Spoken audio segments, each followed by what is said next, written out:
Olá, este é o Mais 365, um percurso diário com a Bíblia, onde caminhamos pela história da salvação e deixamos que ela dê sentido à nossa própria história. Durante 365 dias, do Gênesis ao Apocalipse, com a tradução de Difusora Bíblica, descobrimos que Deus continua a agir no tempo e na vida concreta de cada um. Eu sou o Francisco e este podcast nasce das equipas de jovens de Nossa Senhora. Lemos a Bíblia inteira um dia de cada vez, sempre sob o olhar de Maria. Hoje é o dia 179, estamos no período do Reino Dividido e vamos ouvir, segundo o Livro dos Reis 11 e 12, Amós 4 a 6 e Salmo 122.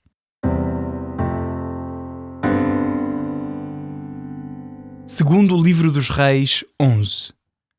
Atália, mãe de Acasias, ao ver seu filho morto, decidiu exterminar toda a descendência real. Josebá, porém, filho do rei Jorão e irmã de Acasias, tomou Joás, filho de Acasias, e livrou-o do massacre dos filhos do rei, escondendo-o com a sua ama de leite, no quarto de dormir. Ocultaram-no assim de Atália, de modo que pôde escapar à morte. Esteve 6 anos escondido com Josebá, no templo do Senhor, no tempo em que Atália reinava no país. No 7º ano, Joiadá convocou os centuriões dos cários e os guardas e introduziu-os no templo do Senhor. Fez com eles um pacto e, depois de os fazer jurar no templo do Senhor, mostrou-lhes o filho do rei e disse: Eis o que haveis de fazer. Daqueles que entram ao serviço no sábado, 1/3 de vós montará a guarda no palácio real, 1/3 guardará a porta de Sur e 1/3 a porta que está por detrás da casa dos guardas. Vigiai o palácio, de modo que ninguém possa entrar. As 2 companhias que terminarem a sua semana farão guarda ao templo do Senhor, junto do rei. Estareis de armas nas mãos em volta do rei, de maneira que se alguém quiser forçar as vossas fileiras, será morto.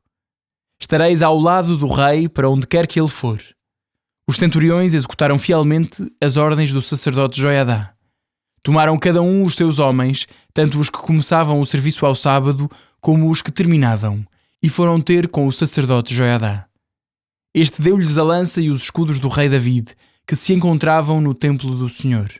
Os guardas postaram-se à volta do rei, todos de armas na mão, ao longo do altar e do templo, desde o lado sul até ao lado norte do templo.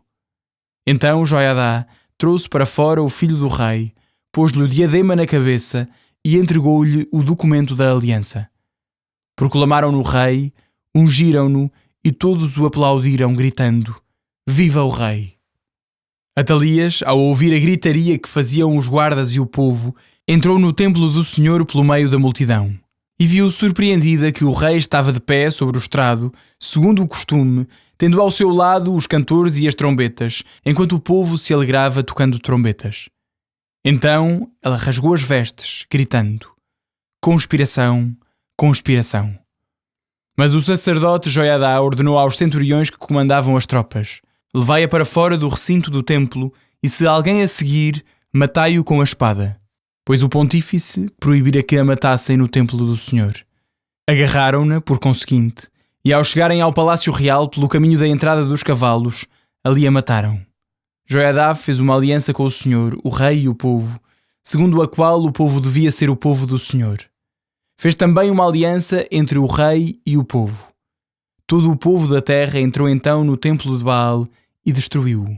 Derrubaram os altares, partiram em bocados as imagens e assassinaram Matan, o sacerdote de Baal, diante do altar. O sacerdote Joiadá colocou guardas no templo do Senhor. Tomou a seguir os centuriões, os cários e os guardas, e todo o povo da terra, e levaram o rei desde o templo do Senhor até ao palácio real, onde entrou pela porta dos guardas. E Joás sentou-se no trono dos reis. Todo o povo da terra se alegrou, e a cidade ficou em paz. Atália tinha sido morta à espada no palácio real. Segundo o Livro dos Reis 12. Joás tinha 7 anos quando subiu ao trono. Começou a reinar no 7º ano de Jeú e reinou 40 anos em Jerusalém. A sua mãe chamava-se Sibiá, natural de Berseba. Joás fez o que era reto aos olhos do Senhor durante o tempo em que esteve sob a direção do sacerdote Joiadá, mas não destruiu os lugares altos, onde todo o povo continuava a sacrificar e a queimar incenso. Joás disse aos sacerdotes: todo o dinheiro das coisas consagradas trazido ao templo do Senhor, o dinheiro entregue por todo o israelita recenseado, o dinheiro proveniente do resgate das pessoas após avaliação e os dons espontâneos oferecidos ao templo do Senhor, recebê-lo-ão os sacerdotes e empregá-lo-ão na reparação do templo do Senhor, onde quer que precise de ser reparado. Contudo, no 23º ano do reinado de Joás, os sacerdotes ainda não tinham feito qualquer restauração no templo do Senhor.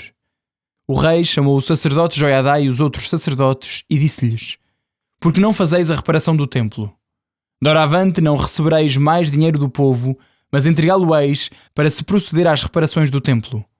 Proibiu os sacerdotes de receber o dinheiro do povo e de fazer as reparações do edifício. O sacerdote Joiadá tomou um cofre, fez-lhe um buraco na tampa e colocou-o junto do altar, à direita da entrada do templo do Senhor. Os sacerdotes que guardavam a entrada do templo depositavam ali todo o dinheiro que era levado ao templo do Senhor. Quando viam que havia muito dinheiro no cofre, um escriba do rei, com o sumo sacerdote, vinha, recolhia e contava o dinheiro que se encontrava no templo do Senhor. Uma vez pesado o dinheiro, entregavam-no aos encarregados das obras do templo do Senhor, os quais pagavam aos carpinteiros e operários que trabalhavam na casa do Senhor, bem como aos pedreiros e aos canteiros. Compravam ainda a madeira e as pedras de cantaria necessárias às reparações e cobriam todas as despesas decorrentes dos trabalhos. Porém, não se faziam taças, nem facas, nem bacias, nem trombetas, nem utensílio algum de ouro ou de prata com o dinheiro trazido do templo do Senhor. Antes, era integralmente dado aos empreiteiros que o empregavam nas reparações do templo do Senhor. Não se pediam contas àqueles que recebiam o dinheiro destinado à paga dos operários, porque eram homens que trabalhavam honestamente. O dinheiro dos sacrifícios pelo delito ou pelo pecado não era levado à casa do Senhor porque era dos sacerdotes. Naquele tempo, Hazael, rei da Síria, sitiou e apoderou-se de Gate. Dispunha-se a marchar sobre Jerusalém, mas Joás, rei de Judá, tomando os objetos sagrados oferecidos pelos seus antepassados, Josafate, Jorão e Acasias, reis de Judá, e os que ele mesmo tinha oferecido, assim como todo o ouro que se achava nas reservas do templo do Senhor e do palácio real, enviou tudo a Hazael, rei da Síria, o qual desistiu da sua campanha contra Jerusalém. O resto da história de Joás e tudo o que ele fez está tudo escrito no livro dos anais dos reis de Judá. Os seus servos sublevaram-se, conspiraram e assassinaram o rei Joás em Bet-Miló, na descida de Silá. Josabade, filho de Shimeate, e Josabade, filho de Shomer, seus servidores, feriram-no e ele morreu. Joás foi sepultado junto dos seus pais na cidade de David. Sucedeu-lhe no trono seu filho Amacias.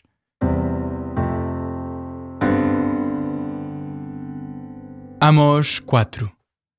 Ouvi esta palavra, vacas de Bazã, que viveis na montanha da Samaria. Vós que oprimis os fracos e maltratais os pobres, vós que dizeis a vossos maridos, traz e bebamos. O Senhor Deus jurou pela sua santidade. Eis que virão dias para vós em que vos arrastarão com ganchos e à vossa posteridade com arpões. Saireis pelas brechas que cada uma tem diante de si e sereis rejeitadas para o Hermon, oráculo do Senhor. Ide a Betel e prevaricai, em Gilgal multiplicai as transgressões. Oferecei cada manhã os vossos sacrifícios e os vossos dízimos todos os 3 dias. Queimai ofertas sem fermento em ação de graças, proclamai em público oblações voluntárias. Porque disso é que vós gostais, filhos de Israel, oráculo do Senhor Deus. Fui eu que vos deixei ficar sem nada para comer em todas as vossas cidades, e ficastes sem pão em todas as vossas localidades. Mas não voltastes para mim, oráculo do Senhor. Fui eu também que vos suspendi a chuva 3 meses antes da colheita. Fiz que chovesse sobre uma cidade e sobre a outra não. Choveu num campo e no outro não choveu, e secou. 2 e 3 cidades foram a uma ou outra vacilantes para beber água e não mataram a sede. Mas não voltastes para mim, oráculo do Senhor. Eu vos feri com o míldio e a ferrugem. Os vossos numerosos jardins, as vossas vinhas, as vossas figueiras e os vossos olivais foram devorados pelos gafanhotos. Mas não voltastes para mim, oráculo do Senhor. Enviei-vos uma peste semelhante à do Egito, matei à espada os vossos jovens, deixei tomar os vossos cavalos como espólio. Fiz chegar ao vosso nariz o cheiro infeto do vosso acampamento.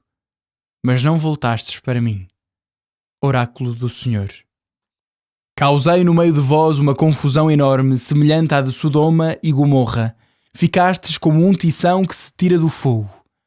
Mas não voltastes para mim, oráculo do Senhor. Portanto, eis como te vou tratar, ó Israel. E como é assim que te vou tratar, prepara-te para comparecer diante do teu Deus, ó Israel. Aquele que formou os montes e criou os ventos, que revela aos homens os seus próprios pensamentos, que faz a aurora e as trevas e caminha sobre as alturas da terra. O seu nome é o Senhor, Deus do universo. Amós 5. Escutai estas palavras. É a lamentação que pronuncio sobre vós, casa de Israel. Caiu e não tornará mais a levantar-se a Virgem de Israel. Jaz por terra, abandonada, e ninguém a levanta. Porque isto diz o Senhor Deus. A casa que mandava 1000 guerreiros ficará reduzida a 100. Aquela que mandava 100 ficará reduzida a 10 na casa de Israel. Assim, pois, diz o Senhor à casa de Israel: buscai-me e vivereis. Não busqueis em Betel, nem entreis em Gilgal, nem vos dirijais a Berseba, porque Gilgal será levada cativa e Betel será aniquilada. Buscai o Senhor e vivereis. De contrário, enviará sobre a casa de José um fogo que a devorará, sem haver em Betel quem o apague. Convertem o direito em absinto e deitam por terra a justiça. Aquele que criou as Pléiades e o Orion, que muda as trevas na aurora e reduz o dia à noite escura, que convoca as águas do mar e as derrama sobre a face da terra. O seu nome é Senhor. Ele lança a ruína sobre a fortaleza e a ruína atinge a praça fortificada. Eles detestam o que repreende no tribunal e odeiam o que fala com retidão. Portanto, já que oprimis o pobre e lhe exigis o seu quinhão de trigo, não habitareis nestes palácios de pedra que construístes. Não bebereis o vinho das vinhas excelentes que plantastes. Pois eu conheço o grande número das vossas maldades e a enormidade dos vossos pecados. Sois opressores do justo, aceitais subornos e violais o direito dos pobres no tribunal. Por isso o prudente cala-se neste tempo, porque este tempo é mau. Buscai o bem e não o mal para que vivais, e o Senhor, Deus do universo, estará convosco como vós dizeis. Detestai o mal, amai o bem, fazei reinar a justiça no tribunal. Talvez então o Senhor, Deus do universo, tenha compaixão do resto de José. Isto diz o Senhor, Deus do universo, o meu Senhor. Por todas as praças soarão gritos de luto. Em todas as ruas se ouvirá dizer: ai, ai. Os lavradores são convidados para este luto público, e para este pranto os que sabem cantos fúnebres. Haverá pranto em todas as vinhas, porque eu passarei pelo meio de vós, diz o Senhor. Ai dos que desejam ver o dia do Senhor. Que será para vós o dia do Senhor? É um dia de trevas e não de luz. É como um homem que foge diante de um leão e encontra um urso. Como o que, regressando a casa, apoia a mão na parede e é mordido por uma serpente. Não será, pois, o dia do Senhor de trevas e não de luz, de escuridão e não de claridade. Eu detesto e rejeito as vossas festas, e não sinto nenhum gosto nas vossas assembleias. Se me ofereceis holocaustos e oblações, não as aceito, nem ponho os meus olhos nos sacrifícios das vossas vítimas gordas. Afastai de mim o vozear dos vossos cânticos, não quero ouvir mais a música das vossas harpas. Antes, jorra a iniquidade como uma fonte, e a justiça como o torrente que não seca. Porventura, ó casa de Israel, ofereceste-me sacrifícios e oblações no deserto durante 40 anos. Mas levareis Sicut, vosso rei, e Quiune, vossos ídolos, estrelas dos vossos deuses que fabricastes para vós. Eu vos deportarei para além de Damasco, diz o Senhor. Deus do universo é o seu nome. Amós 6. Ai dos que vivem comodamente em Sião, e dos que vivem tranquilos no monte da Samaria, que se creem chefes do povo mais importante, e aos quais acorre a casa de Israel. Dirigi-vos a Calné e contemplai, e dali a Amate a grande. Descei até Gate dos filisteus. Sereis vós de melhor condição que esses reinos, ou o seu território será mais extenso que o vosso. Querendo afastar o dia mau, estáis a aproximar-vos do reino da violência. Deitados em leitos de marfim, estendidos indolentemente nos seus divãs, comem os melhores cordeiros do rebanho e os novilhos mais gordos do estábulo. Folgam ao som da harpa, e como David inventam instrumentos de música. Bebem vinho por grandes copos, perfumam-se com óleos preciosos, sem se compadecerem da ruína de José. Por isso irão deportados à frente dos cativos, e terá fim esse bando de voluptuosos. O Senhor Deus jurou por sua vida, oráculo do Senhor, Deus do universo. Detesto a soberba de Jacó, aborreço os seus palácios, e entregarei a cidade com tudo o que ela encerra. Se numa casa ficarem 10 homens, também eles morrerão. Um parente e o encarregado do enterro irão retirar de casa os ossos, e um deles dirá ao que está no interior da casa: há aí mais alguém ainda? Aquele responderá: não. Então o outro dirá: silêncio. Não é a ocasião de pronunciar o nome do Senhor. Eis que o Senhor dá ordens. Fará cair em ruínas a casa grande e em destroços a pequena. Porventura correm os cavalos por entre os rochedos, ou pode lavrar-se o mar com bois. Entretanto, converteis o direito em veneno e o fruto da justiça em absinto. Vós alegrai-vos por causa de Lodebar, e dizeis: não foi por nossa força que conquistamos Carnaim. Mas ao casa de Israel, oráculo do Senhor, Deus do universo, vou suscitar contra vós uma nação que há de oprimir-vos, desde a entrada de Amate até à torrente de Arabá. Salmo 122. Cântico das peregrinações, de David. Que alegria quando me disseram: vamos para a casa do Senhor. Os nossos pés detêm-se às tuas portas, ó Jerusalém. Jerusalém, cidade bem construída, harmoniosamente edificada. Para lá sobem as tribos do Senhor, segundo o costume de Israel, para louvar o nome do Senhor. Nelas estão os tribunais da justiça, os tribunais da casa de David. Fazei votos em favor de Jerusalém. Prosperem aqueles que te amam. Haja paz dentro das tuas muralhas, tranquilidade nos teus palácios. Por amor dos meus irmãos e amigos, proclamarei: a paz esteja contigo. Por amor da casa do Senhor nosso Deus, pedirei o bem-estar para ti.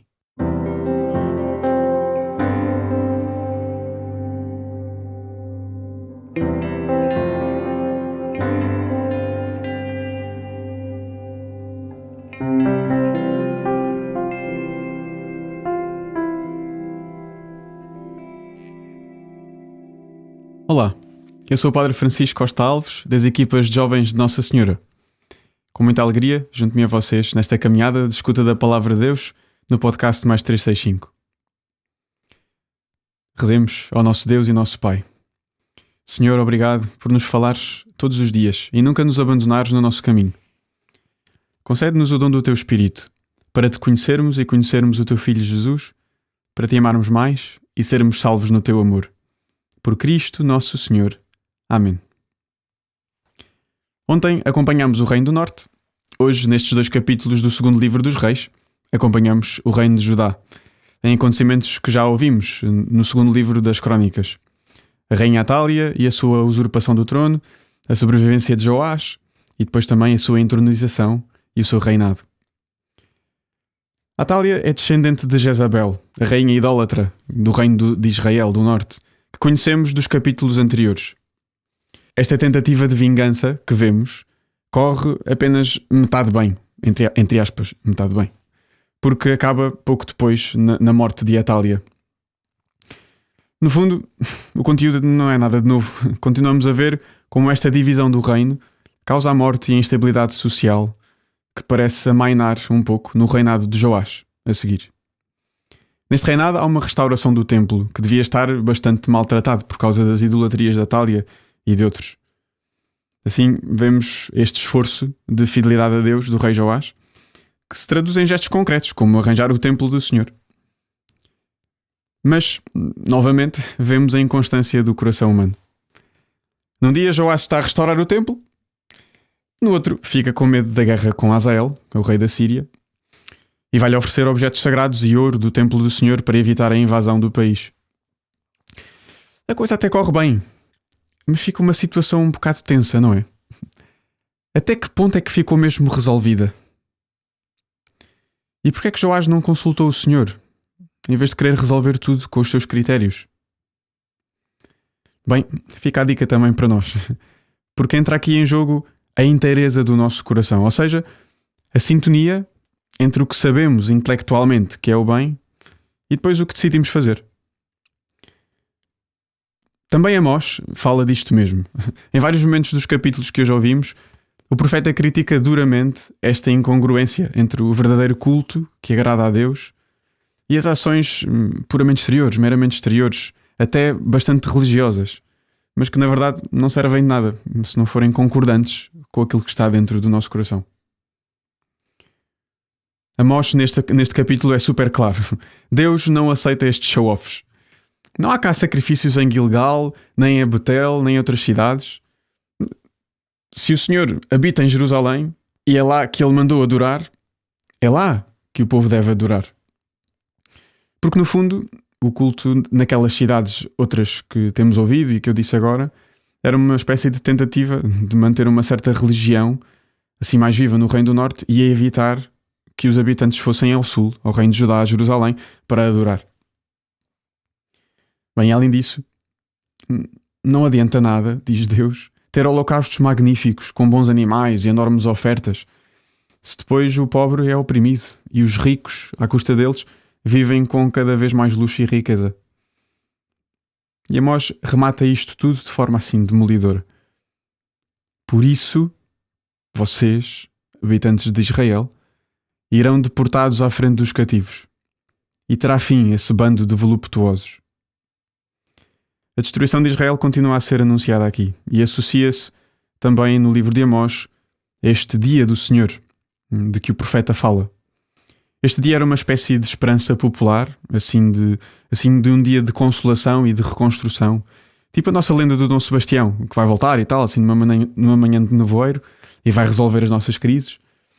Mas, apesar disso, o que os profetas deste período dizem acerca deste dia do Senhor é exatamente o contrário. Não, vocês querem festa, mas vai ser exatamente o oposto. Será escuridão em vez de luz, porque o Senhor não compactua com o mal que vocês praticam. E quer arrancar-vos dessas infidelidades e dessas injustiças. É este o objetivo. Deus quer converter o seu povo, porque o ama e lhe quer dar a vida que só Ele dá. E, portanto, o profeta lê estes acontecimentos mais negros como um sinal para o povo ser abanado e voltar para Deus. E novamente insisto, também é assim connosco. Escutemos estes interlúdios no meio da profecia de Amós, que no meio das desgraças nos exortam ao bem. Buscai o bem e não o mal, para que vivais. Voltemos também nós para o nosso Deus, para a nossa casa, que é a Igreja, esta nova Jerusalém, e rezemos com as palavras do Salmo 122. Que alegria quando me disseram, vamos para a casa do Senhor. Os nossos passos detêm-se às tuas portas, ó Jerusalém. Amém.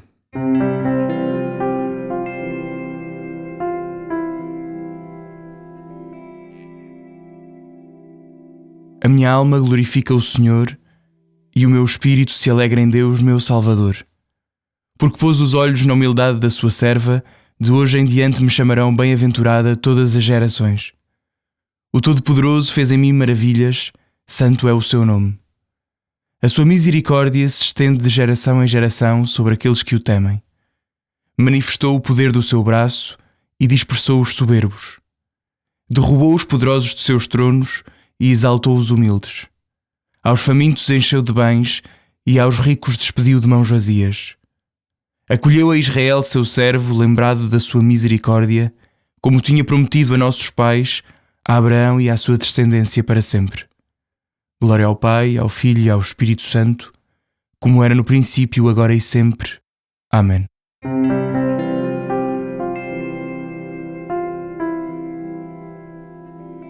Final do dia 179, mais um dia longo, mais um dia a conseguir ler a Palavra de Deus. Um abraço em Cristo, até amanhã.